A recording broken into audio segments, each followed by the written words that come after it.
Hi, today I want to talk about something called sensory processing disorder that some people with autism can have. So, as you all know, autism is called Autism Spectrum Disorder because it's on a spectrum. There are some people that are high functioning, some people that are low functioning, some people that are medium functioning. So it's based on a spectrum. And actually, if you've taken the APSP quiz and you ranked high in Asperger's, you would understand that it's basically they look at it as a pie of many different strengths, many different challenges, and many different versions of Asperger's. So, getting back to sensory processing disorder. So, what it comes down to is a lot of us autistic people, we see the world differently than other people do. We may see the world more visually and get more data coming into us more visually, or some people may hear differently than other autistic people, or just in general, other people. One of the things is that, at least I experience, I get too much visual data into my eyes, and my brain isn't able to process all of that visual information all at once. So, when I was a kid, I was diagnosed with the basically being a slow learner, and I was diagnosed with a processing disorder that was I did the Woodcock Johnson test, and they said I was learning disabled, so they gave me more time to study and take tests. They gave me some things. They allowed me to go into a silent room because also they found that my auditory processing, I would get confused and I would get distracted when I would have multiple people talking or even just rustling papers sitting in a silent room taking a test. So I was allowed to wear ear cans and be in a silent environment while I'm in school doing these testing. But when you get out of school, and if you try and insist on that your disabilities be taken care of at work, you're going to get some blowback. It all depends about how much blowback, but there was one company I was at, and it was too distracting even for somebody not experiencing autism, and the environment was just horrendous. And the bosses just said, "You got to deal with it. We're paying you a lot of money. You got to deal with it. You got to figure it out." Nobody could figure it out. So people are in and out, and I was fired within less than 6 weeks. And they didn't call it a firing. They just said, "We're letting you go because you're on your 3 months probationary period." So they just let me go for no reason at all because they couldn't say that it's because I was asking them for a more quiet environment. I was asking them for a nice stand up desk for myself instead of having to write reports in an office that isn't an office, and it's actually a living room with people watching TV. And that's the environment it was. It was bad. So, getting back to the sensory processing disorder. So, um, it can lead to challenges in interpreting and responding to sensory stimuli such as touch, taste, smell, sight, and sound. So anything that has to do with our senses, a lot of the times we as autistic people are not able to pick up on this, and we're not able to deal with this. So it can be a challenge. So one of the things, obviously, autism is characterized by challenges with social communication, interacting with people, and when we're trying to stimulate or calm ourselves, we can do these repetitive patterns that seem dysfunctional to everybody else, but they're working for us. And so, autism and this the sensory processing disorder, so it can affect social communication and interaction. It can affect emotional regulation because of sensory overload. Obviously, it can cause behavioral challenges, sensory sensitivity. If you got a girlfriend or a boyfriend and they want to hug you and you're being triggered, all of a sudden that hug that they're trying to do to help you and they want to cuddle with you, you may be triggered and you may give them the opposite reaction, which is get off of me, and then they get very hurt. You get into an argument, they could break up with you. So you have to deal with this because if you don't deal with this, you're going to be very dysfunctional. And just to say that it's a disorder and that you're not at fault for it, well, that may be all and good. That may be true. But if you can't get along with people, they're not going to want to get along with you. And then your life is going to be a shambles. So, you got to deal with this. So, you want to work with healthcare professionals. You want to work with caregivers. You want to figure out what you can do in order to relieve these triggers. And it might take you a long while to work with these triggers, and you may not even be aware of what your triggers are, because one of the sensory dysfunctions is that we may not be aware of what's going on in our body because we may not be getting the correct signals coming from our body and giving us the correct information, because our sensory overload may shut us down to the point to where we're becoming numb and all we're doing is going through life on automatic. So that's not going to be helpful. So what's going to be helpful is I wrote down 10 different things that are possible things that you can look into. One's called occupational therapy, consulting an occupational therapist trained in sensory integration can be beneficial in developing personalized sensory diet, which plan compromising activities and strategies to help regulate the individual's sensory system. So you're not always overwhelmed, but a lot of times if you're ignoring these sensory impulses, all of a sudden you may go from 0 to 100 and then be out of control with it and all triggered with it, and then that's not a good thing. So what you need to do, one of the things that they talk about in psychology is exposure therapy. So instead of going 100% in whatever you're going to do, you go 10% or 50%. You find where is it that you're being triggered. So on a scale of 1 to 10, what are you doing that triggers you? And so then you got to back it up. So if if crowds are a problem, obviously sometimes you can't help but to be in a crowd, but you can limit your exposure and you can limit the time that you're in that crowd. And also you can pick and choose what crowds you're going to be in because you can plan ahead. So that's the idea, is you need to plan ahead.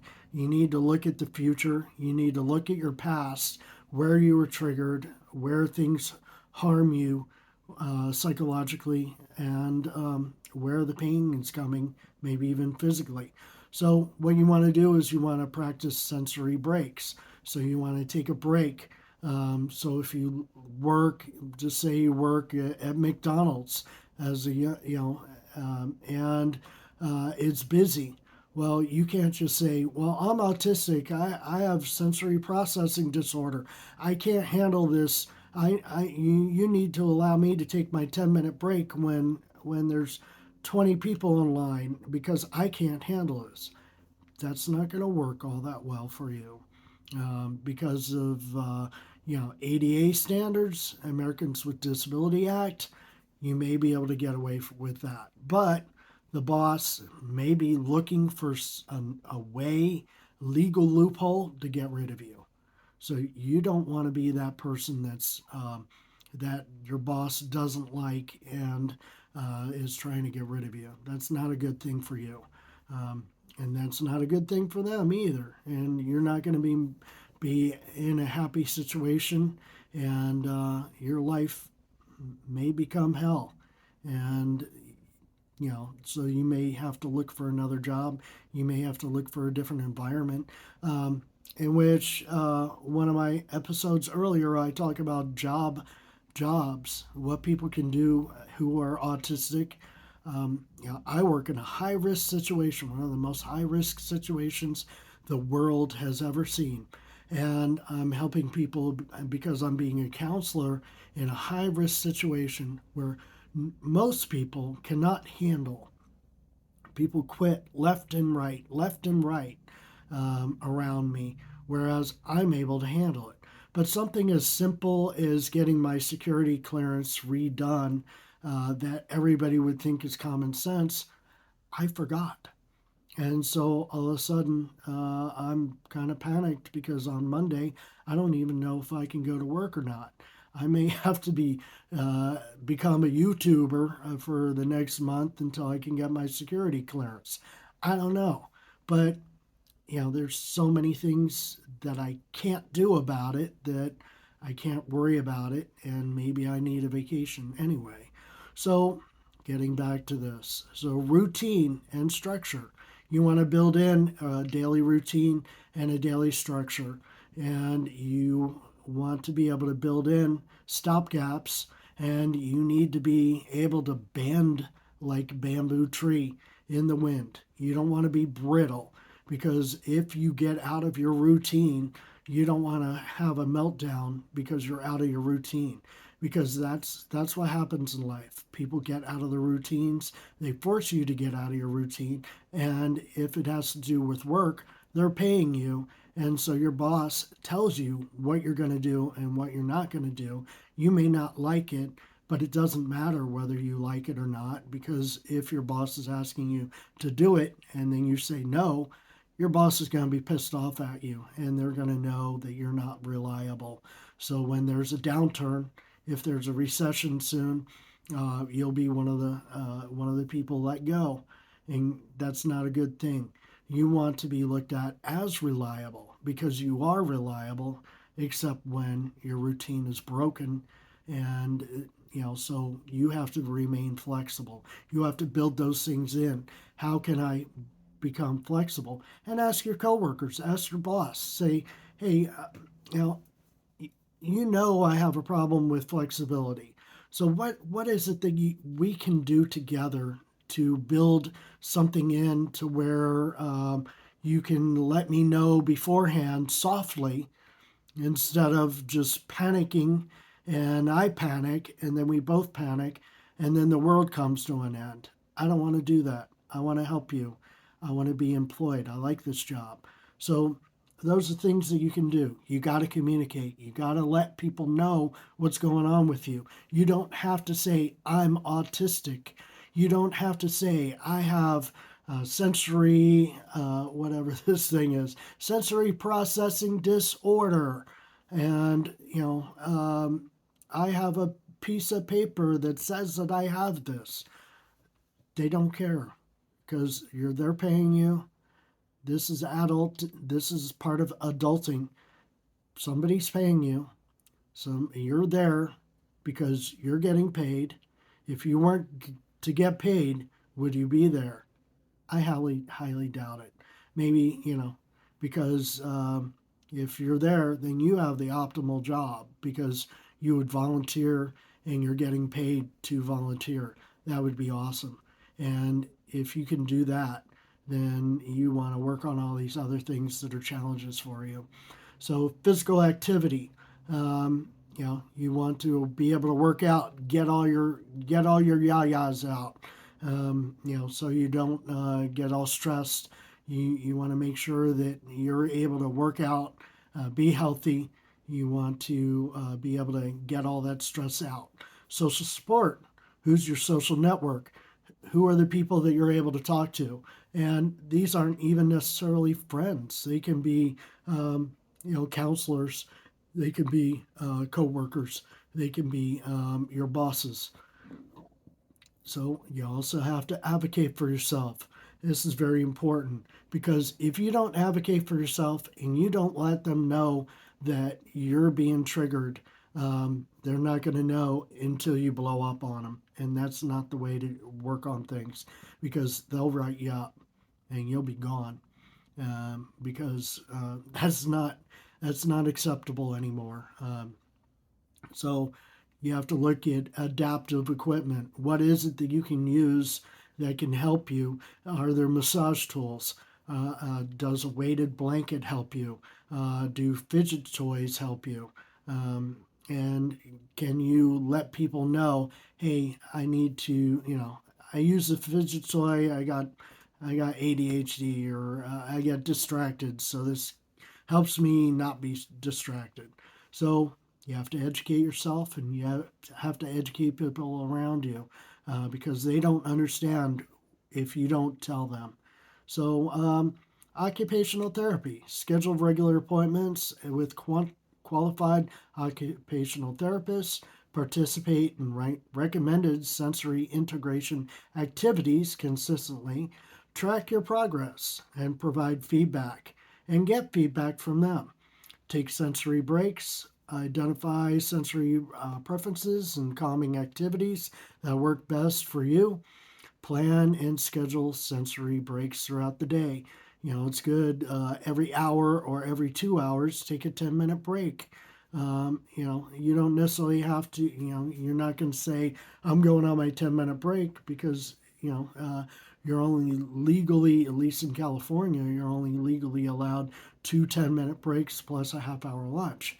So if you're going to disappear and do a 10-minute break, take a long bathroom break. Just disappear and make sure that people know that, hey, I need to, I need to use the restroom, and then they may think you got some sort of GI problem. You don't need to even get into it. You don't have to justify yourself, but you do need to let people know where you're going to be at. If you're in school, you need to be, when you're studying, you need to be able to take some breaks. You don't want to just sit there because that's one of the things is that we can do as autistic people is we can think for long periods of time, and then all of a sudden we start aching. We need to go to the bathroom. We need to stretch because all of a sudden our body gets all cramped up, and then we wonder why we're getting triggered. So, environmental modifications. So, evaluate your home, your work environment, see what you need to change. Uh, you know, is the environment too noisy? You got too many distractions. What can you do to softly teach and tell people that you're being distracted and you need to get your work done, and you're more than well, you're okay with them doing a bullshit session, but if it's all BS and you can't get your work done, and they can, they're interfering with your work, and you need to bring that up with your boss. So, so your routine and structure, mindfulness and relaxation techniques. So you want to look at doing muscle relaxation or meditation techniques. You don't have to be a yoga guru. All you have to do is take a 10-minute break of silence and not think of anything and let things go.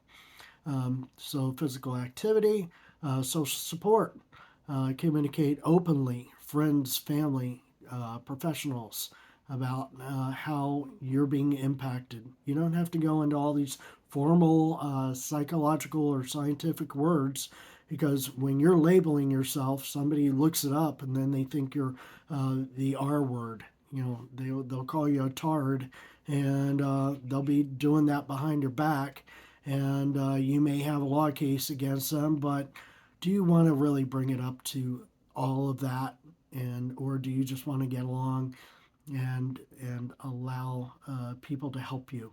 And so self advocacy, you have to explain to others what's going on with you, and you have to allow them to help you.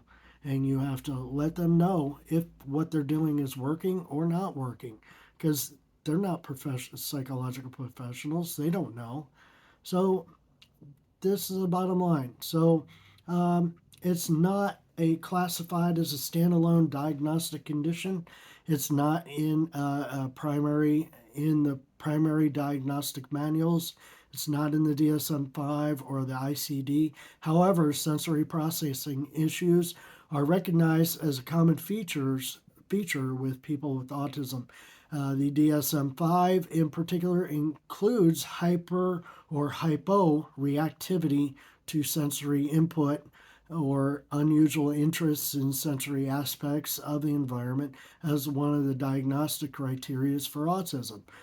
Estimating an exact prevalence of SPD among people with autism is challenging, but the estimates range anywhere from 45 to 90%.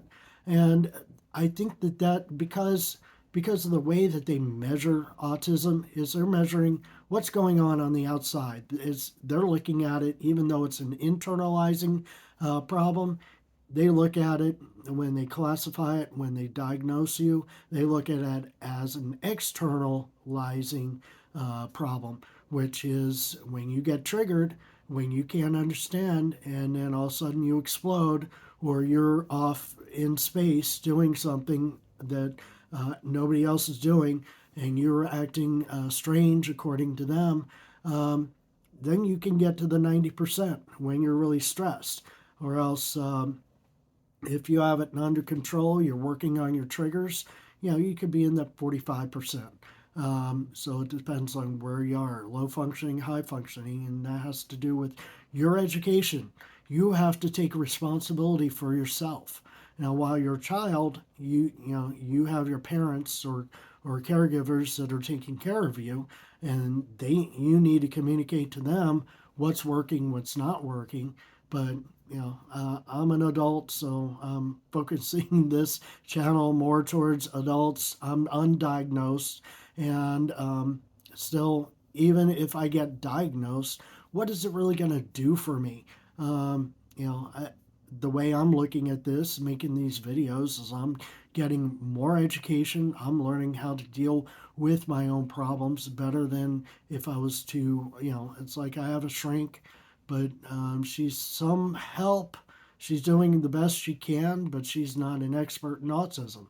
And so once I'm done with her, I'm going to reach out and I'm going to try and get through my insurance an expert in autism, and then maybe this person will be able to help me, or maybe they might not. And then I just got to do it myself, just like I've done for many, many years, because a lot of the times all the science that I look at, and it's still all a jumble in which at least my life and the science that is trying to direct me to help me isn't the best science out there, because it's a jumble, because it's a spectrum disease, or it is look at it in a pie chart. All your challenges and your challenges and your strengths can be different than somebody else with autism. So what worked for one person who is autistic may not work for the next person. So with that, I'm gonna take off, and have a good day. And please click link subscribe, and I'll be making more of these. Thank you.